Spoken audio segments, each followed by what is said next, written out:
नमस्कार दोस्तों, welcome to exam B. Exam B का ऑनलाइन प्लेटफॉर्म में आपका स्वागत है। जैसा कि आप स्क्रीन पर देख सकते हैं, यहाँ पर ईपीएफओ का लोगो लगा हुआ है। हाल ही में यूपीएससी ने ईपीएफओ डिपार्टमेंट के लिए ईओ इन्फोर्समेंट ऑफिसर, एओ अकाउंट्स ऑफिसर और APFC assistant provident fund commissioner के लिए कुछ भर्तियां जारी की हैं, जिसका उन्होंने सिलेबस भी दिया है। उन्हीं उसी सिलेबस में से एक टॉपिक है industrial relations and labour laws, जिस पर हम आज चर्चा करने वाले हैं। चलिए आगे बढ़ते हैं। ये हमारा क्विक रिवीजन मॉड्यूल है, जिसमें हम डिस्कस करने वाले हैं कि जो टॉपिक है, रिलेवेंट टॉपिक है आई और एलएल के, industrial relations and labour laws के, उनके बारे में चर्चा करेंगे। जैसे कि factories act 1881, trade union act 1926, industrial dispute act 1947, factories act 1948 and many मोर।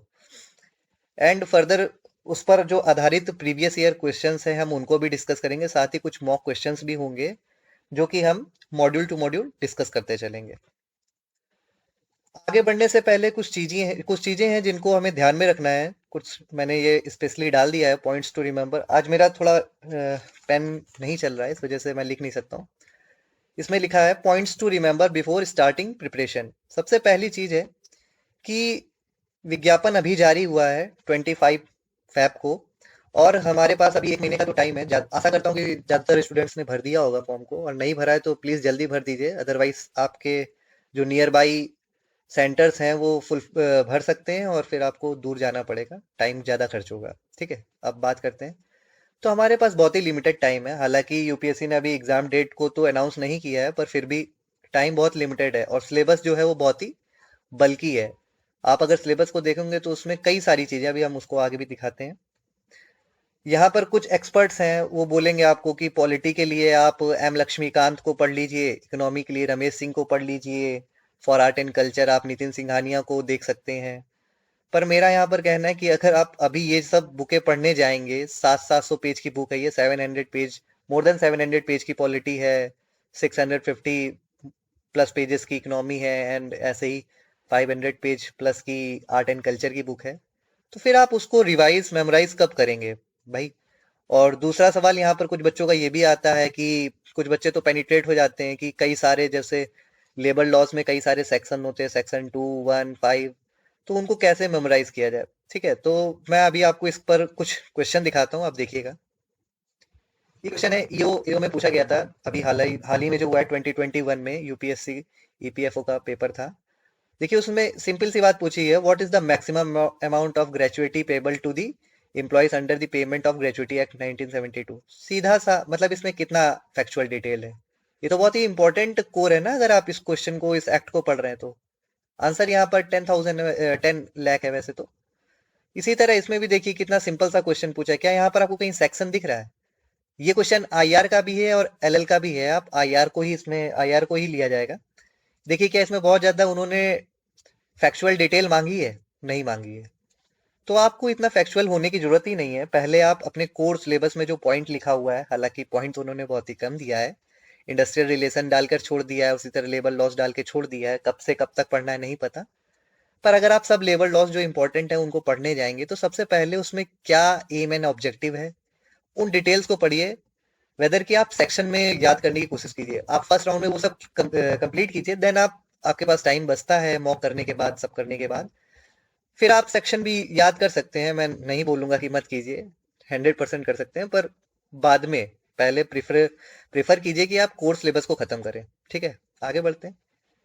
ये देखिए ट्रेंड है कुछ ईओ का और एपीएफसी का जो पेपर हुआ था प्रीवियस ईयर, उनका ट्रेंड है। जैसे जनरल इंग्लिश में तो उन्होंने कमो बेस पहले तो आगे पीछे किया है। 2002 में एपीएफसी और 2004 में सेम रहा, फिर इसमें कम हो गया, फिर ज्यादा। इसी तरह सारे सब्जेक्ट्स में उन्होंने यही किया है। हम आज डिस्कस कर रहे हैं industrial relations and labour laws पे, तो हम इसी को फोकस करेंगे।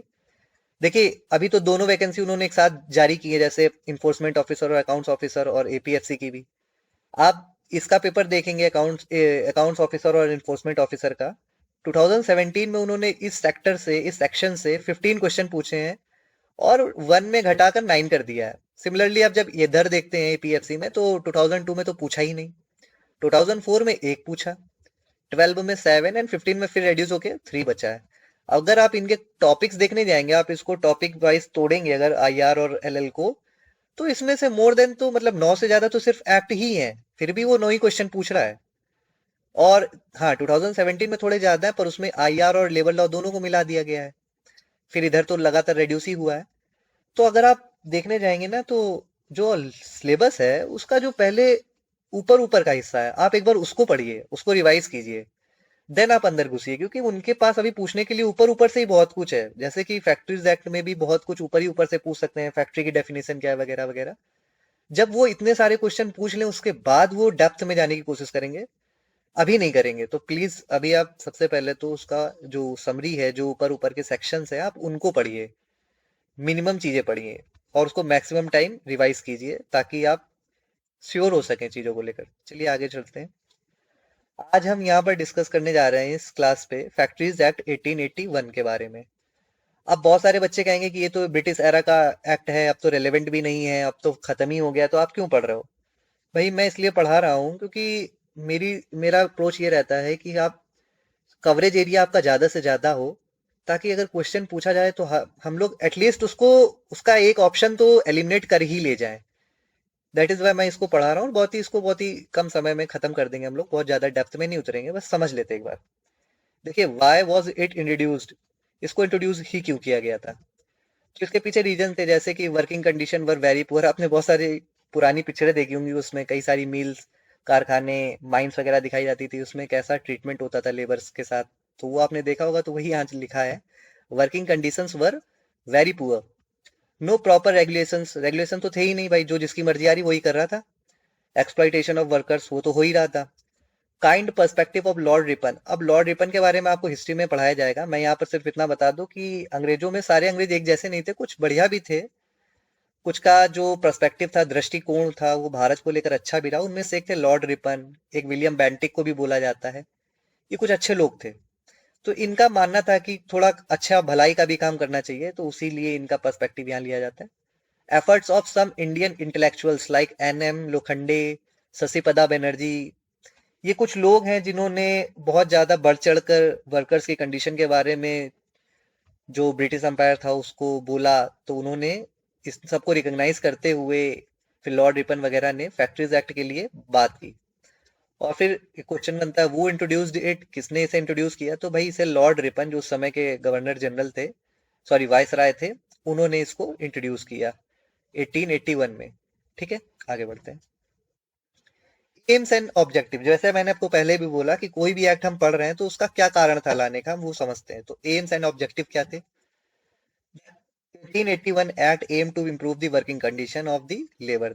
पीछे हमने रीजन डिस्कस किए, कई सारे रीजंस थे, तो उसी को इम्प्रूव करने के लिए इन्होंने ये वाला एक्ट लाया था। It also prohibited the employment of children under the age of 7। इसमें एक खास बात ये थी, इस फैक्ट को ही बस याद रखिएगा, कि इसमें 7 वर्ष से कम उम्र के बच्चों का एम्प्लॉयमेंट, रोजगार जो था, उनको नौकरी में लगाना, वो पूरी तरह से क्या है, प्रोहिबिट किया था, प्रतिबंधित किया था।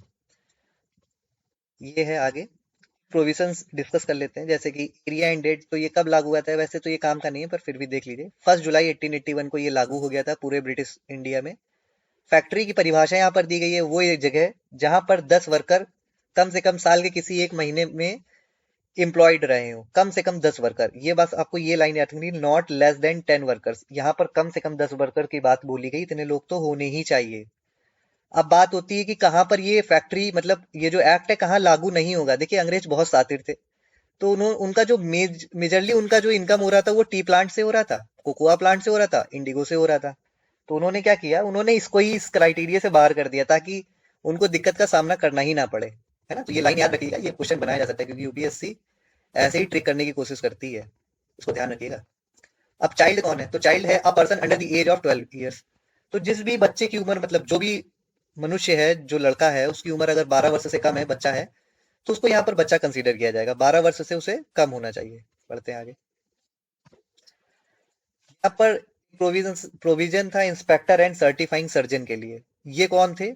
इंस्पेक्टर मतलब जो कि फैक्ट्री का मुआयना करेगा, देखेगा कि सारे जो लॉज हैं, रेगुलेशन है, वो फुलफिल हो रहे हैं या नहीं हो रहे हैं, उसी को बोला जाएगा इंस्पेक्टर। और सर्टिफाइड सर्जन, ये भी केवल दिखावटी बात थी। यहाँ पर ये बोला गया था कि ऑफिशियल नोटिफिकेशन में गैजेट के थ्रू लोकल गवर्नमेंट उसको अपॉइंट करेगी, ये सब भी फालतू की बात रही है। ऐसा कुछ भी नहीं हुआ, क्योंकि ये जो इंस्पेक्टर हुआ करता था, ये बेसिकली डीएम ही हुआ करता था। उसी की जो पोस्ट थी उसी में ये सारी पावर रिलाय कर रही थी, दी जा रही थी। तो ये सेक्शन ऐसे ही था, बस याद रखिएगा कि हाँ लोकल गवर्नमेंट उसको अपॉइंट करेगी, ऐसा उन्होंने लिखा था। आगे बढ़ते हैं, कुछ इंपॉर्टेंट प्रोविजंस भी देख लेते हैं। No child under the age of 7 can be employed. कोई भी बालक, कोई भी बच्चा, कोई भी छोटा बच्चा जो 7 वर्ष से कम उम्र का है उसे एम्प्लॉयड नहीं किया जाएगा, रोजगार में नहीं लगाया जा सकता है। ये लाइन आपको याद रखनी है, प्लीज इसको दोबारा देख लीजिएगा। No child can be employed for more than 9 years per day. एक दिन में 9 घंटे से ज्यादा उसे काम भी नहीं कराया जा सकता। अब खुद सोच के देखिए, अगर 7 से 12 साल के बच्चे, 7 से 12 साल के बीच का बच्चा है, उससे आप 9 घंटे पर डे काम करा रहे हो, तो ये एक्ट कितना ही बढ़िया था, देख सकते हैं आप। At least a 1 hour lunch break for children. बच्चों के लिए कम से कम दिन में 1 घंटे का लंच होगा, खैर अच्छी बात है। At least 4 holidays in a month. कम से कम 4 छुट्टियां भी दी जाएंगी। अच्छा, यहाँ पर ये एटलीस्ट लिखा है, मतलब कम से कम है। यहाँ पर 4 से भी ज्यादा छुट्टियां हो सकती है अगर मालिक ऐसा चाहे, पर तब के मालिक शायद ऐसा कभी नहीं चाहते थे। आगे बढ़ते हैं, ये फैक्ट्रीज एक्ट 1891 है, हम इनको भी देख लेते हैं। इसमें ज्यादा कोई चेंजेस वैसे तो किए ही नहीं गए थे, वो जो पहले के थे वही सब चलता रहा, बस थोड़े से मॉडर्न चेंजेस थे जो आप देख लीजिए। इन्होंने क्या किया, increase minimum age from 7 to 9 कर दिया। जो बच्चे पहले 7 वर्ष से कम के बच्चों को नहीं लगाया जा सकता था, वो उम्र उन्होंने बढ़ा दी कि अब वो 9 से कम उम्र के जो बच्चे होंगे, 9 साल से कम उम्र के जो बच्चे होंगे, उनको वो नहीं लगाएंगे काम पर। और जो उन्होंने मैक्स लिमिट सेट की थी कि 12 वर्ष तक के लोगों को ही बच्चा कहा जाएगा, चिल्ड्रन कहा जाएगा, उसको बढ़ाकर उन्होंने 14 कर दिया। फिर दूसरी बात उन्होंने क्या डाला कि first time working hours defined for the woman. अब पहली बार ऐसा था कि वुमन कितने घंटे काम करेगी, ये बात उन्होंने इस एक्ट यानी कि फैक्ट्रीज एक्ट 1891 में डिसाइड की थी। आपको यहां पर ध्यान रखना है कि अगर क्वेश्चन पूछा जाए कि which of the following act has decided the minimum और working hours for the women, तो आपका आंसर जो हो जाएगा वो फैक्ट्रीज एक्ट 1891 होगा। इसमें उन्होंने बोला था कि जो महिलाएं होंगी उनको 11 घंटे से ज्यादा काम के लिए नियोजित नहीं किया जा सकता है, एम्प्लॉयड नहीं किया जा सकता है। अब आगे बोला गया है कि कोई भी बच्चा जो 9 वर्ष से कम का है उसे भी एम्प्लॉय नहीं किया जाएगा, वो बात मैंने यहाँ समझा दी है। कोई भी बच्चे का जो है उसे 7 घंटे से ज्यादा प्रत्येक दिन काम नहीं कराया जा सकता है। पहले कितना ज्यादा था उसको भी रिड्यूस किया गया है। और weekly holiday for all workers, यहाँ पर ध्यान रखिएगा, पहले बच्चों के लिए हॉलीडे की बात की गई थी, यहाँ पर ऑल वर्कर्स की बात की गई, इंक्लूडिंग मतलब वुमन मैन और चिल्ड्रन, तीनों को इसमें शामिल कर लिया गया है। पहले केवल चिल्ड्रन के लिए हुआ करता था हॉलीडे। अब कुछ मॉक क्वेश्चंस है, उनको भी हम ट्राई कर लेते हैं। जैसे पहला question, what is the minimum number of workers required for a factory to come under the purview of the factories act 1881? तो एक सेकेंड, हाँ ऑप्शन है 5 वर्कर्स, ऑप्शन बी है 10 वर्कर्स, ऑप्शन सी है 15 वर्कर्स, ऑप्शन डी है 20 workers. तो यहाँ पर आंसर हो जाएगा 10 वर्कर्स। तो कम से कम कितने होने चाहिए लोग, तो 10 वर्कर्स होने चाहिए थे, आंसर इसका 10 वर्कर्स है। दूसरा क्वेश्चन देख लेते हैं, what age were children not allowed to work in factories under the Indian factory act 1881? भाई कितने वर्ष से कम उम्र के बालकों को काम में नहीं लगाया जा सकता, बालक बालिकाओं को, चिल्ड्रन में सभी आते हैं। तो वो था 7, ऑप्शन बी, यहाँ पर भी ऑप्शन बी है। आगे बढ़ते हैं, ये आईएएस में पूछा गया क्वेश्चन है, प्रीवियस ईयर यूपीएससी का क्वेश्चन है, इसको बहुत ध्यान से सुन पढ़िएगा, जल्दबाजी में गलत कर सकते हैं। The factory act of the 1881 was passed with a view to fix the wages of industrial workers and follow the workers to form trade unions. एक बात बताइए, मैंने अभी आपको पीछे पढ़ाया, कहीं पर भी मैंने ट्रेड यूनियन का जिक्र किया था? ऑफ कोर्स नहीं किया था। तो ये स्टेटमेंट यहीं से गलत हो जाती है। अब आगे कुछ भी लिखा आपको पढ़ने की कोई जरूरत नहीं है, गलत ये statement. N M Lokhande was a pioneer in organising the labour movement in British India. एक चीज याद रखिएगा, ज्यादातर टाइम यूपीएससी के जब क्वेश्चन होते हैं तो अगर किसी का नाम लेकर कोई बात करता है तो वो ज्यादातर स्टेटमेंट गलत नहीं होती है।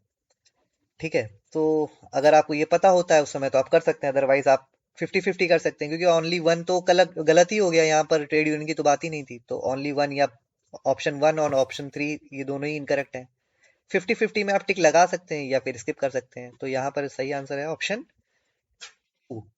ठीक है, हमारा आई एग्जाम्बी की तरफ से, जैसे मैंने बोला ना कि आपको इस समय देखिए टाइम बहुत ही कम है और लगभग 2 साल से नोटिफिकेशन जारी हो रहा है, लोग कई सारी बातें हो रही हैं यूट्यूब पे, कई सारे लोग अलग अलग बात कर गए, तो लगातार बच्चे पढ़ रहे हैं। अब सिर्फ जरूरत हमें इस बात की है कि हमने जो पढ़ा है वो कितना ऑथेंटिक है, कितना सही है। हमें इस चीज की परख करनी है। इसके लिए सबसे बेटर है कि हम मॉक ट्राई करें। ज्यादा से ज्यादा मॉक ट्राई करने पर ही हमारी एक्यूरेसी बढ़िया होगी। लास्ट टाइम भी आप देखेंगे तो पेपर बहुत इजी था, बच्चे गड़बड़ी कर गए जल्दबाजी के चक्कर में। तो वो गलती हम ना करें, इसके लिए जरूरी है कि हम ज्यादा से ज्यादा मॉक ट्राई करें। यहाँ पर आई एग्जाम भी लेकर आया है यूपीएससी ईपीएफओ के लिए। देखिए 20 मॉक टेस्ट हम प्रोवाइड करेंगे जिसमें 2400 से ज्यादा क्वेश्चन होंगे। उसी के साथ हमने पिछले जो 6 वर्षों के पेपर है उनका भी डिटेल एनालिसिस डाल रखा है। 4000 प्लस जो क्वेश्चंस है वो सेक्शन टेस्ट फॉर्मेट में डालेंगे, जिसमें आपको ये मदद मिलने वाली है कि जैसे कोई सेक्शन है, जैसे आईआर है, तो आईआर में भी हम उसके कई सारे सेक्शन बनाएंगे और उसमें हम एक एक लेबल लॉक करके ऐसे करके क्वेश्चन को डाल रखेंगे ताकि आपको ज्यादा अच्छे से कवरेज मिल सके और डिटेल्ड एनालिसिस, डिटेल एक्सप्लेनेशंस आपको मिल सके ताकि आप ज्यादा अच्छा कर सके। हमारा कोर्स थोड़ा सा देर इसलिए भी लॉन्च हुआ है क्योंकि हमारी जो फैकल्टी उसने पहले इन 6 पेपरों को कई दिनों तक अच्छे से एनालिसिस किया है। उसके बाद हम लोगों ने ये मॉक और ये सब डिजाइन करने का सोचा है। That is why we are some late, but कोई नहीं, ठीक है। आप अच्छे से तैयारी कीजिए और इसी के साथ हम लोग की वीडियो यहीं खत्म होती है। अगर आपको वीडियो पसंद आई है तो प्लीज लाइक कीजिएगा। और वैसे तो अगला टॉपिक मैंने डिसाइड कर लिया है, पर अगर आपको इसमें कोई क्लैरिटी मांगनी है या कुछ आपको नहीं समझ में आया तो प्लीज हमारा टेलीग्राम चैनल भी आप ज्वाइन कर सकते हैं। उसकी लिंक हम लोग डिस्क्रिप्शन में प्रोवाइड कर देंगे। साथ ही साथ आपने अगर चैनल को सब्सक्राइब नहीं किया तो उसको सब्सक्राइब कीजिए और वीडियो पसंद आई तो प्लीज लाइक कीजिए और अपने दोस्तों तक शेयर कीजिएगा। तो थैंक यू।